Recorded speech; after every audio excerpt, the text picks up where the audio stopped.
We've had so many questions about Sebastian Vettel. I'm thinking of renaming this podcast the Sebastian Vettel podcast, maybe On the Vettels or something. What is it about the man that fascinates us so? What is it? Because he was so good at a certain point in his career, and he's so average now.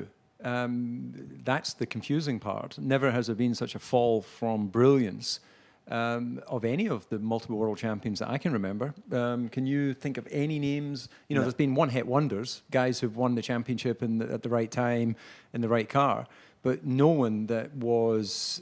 He was a machine during that period. And it was a period where Formula One was pretty close, and there was a number of cars and drivers could win the championship. And now he looks merely good. And as hard as that is for fans of Sebastian to hear, it's also difficult for me to say because I like the man. You know, Yeah. I've seen him come up through the Red Bull system. We've shared many a good time together, but we are here to say what we see and to reflect the results, and the results are sadly not there. Yeah, I mean, outside of the car, as you just mentioned, DC, he is extremely likable. I find him, he's very different to all the other drivers, and I'm drawn to that. You know, Alex, I find him to be clever, he's genuinely funny, he doesn't really do social media. I loved how when he was losing his golden locks, instead of seeking professional help, he just shaved it off, Yeah. which for me just felt like classic Vettel.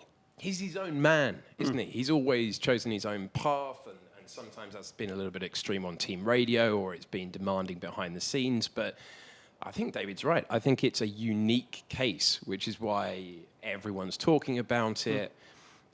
People couldn't understand how he won 4 in a row.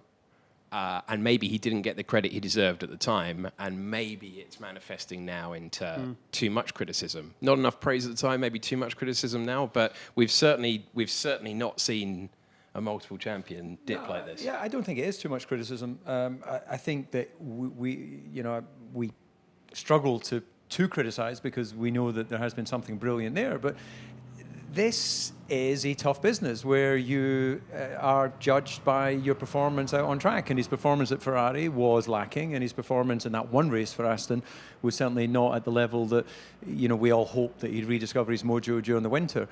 If he does, we will all say Sebastian is back, brilliant. Yeah. You know, we knew he was in there somewhere, so it will be equal to the results, but it's in his hands. Yeah. He's chosen to continue. He chose to shave his head rather than going to Eddie Jordan's recommended clinic in Dublin. You know, he takes the challenge of being out on track. And this isn't a business of just say nice things because we're all part of the same family. We have to reflect what we think's happening out on track. I took a lot of criticism during my career, rightly so, because I was, you know, inconsistent in my performance. Of course, I didn't like it, but then again, that was part of the job. And if I really didn't like it, I could go off and do something else.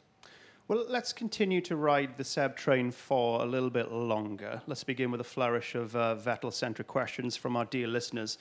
Here's Jeremy Grant. Vettel failed to get out of Q1. He was penalised for speeding under yellow flag conditions. He finished last but won in the race, and Stroll comfortably beat him. Schumacher was last and 16th. Gasly, Latifi, Alonso, and Mazepin did not finish, but you knew that already. Anyway, Jeremy concludes his remarks with the following. Vettel's opening weekend was the racing equivalent of the Hindenburg crashing into the Titanic. 2021 will destroy an already tainted legacy. He should have retired in 2020. Boom. Holy airship. Yeah, I think that's a bit extreme, isn't it? But I get his point. Yeah, it rests firmly in Sebastian's hands. His legacy, his future is about him getting on top of the regulations. And interestingly, Mark Webber has the view and understands Sebastian's driving style very well, that he just has never really gelled with these big, wide Pirelli tyres.